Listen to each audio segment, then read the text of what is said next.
Hello అండి, this is Reshma. ఇది afternoon vlog. ఇక్కడ చూసారంటే మన గార్డెన్ పరిస్థితి ఇలా ఉంది. అక్కడ కొద్దిగా ఎరువు, అక్కడ కొద్దిగా మట్టి, కొద్దిగా సగంకి నింపిన గ్రో బ్యాగ్స్ అలా ఉంది.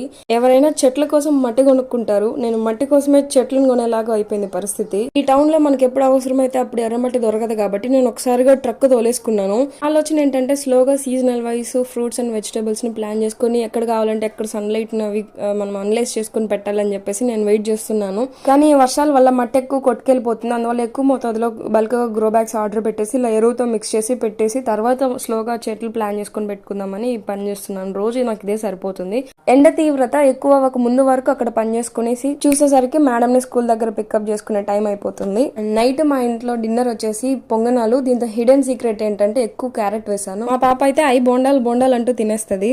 క్యారెట్ తో పాటు మనం అన్ని ఆకుకూరల వెజిటబుల్స్ కూడా సన్నగా తురిమి వేసేసుకోవచ్చు. మార్నింగ్ ఇడ్లీ పిండి కావాలనే బయట పెట్టేసామంటే ఈవినింగ్ పుల్లగా తయారై ఇంకా టేస్టీగా వస్తుంది.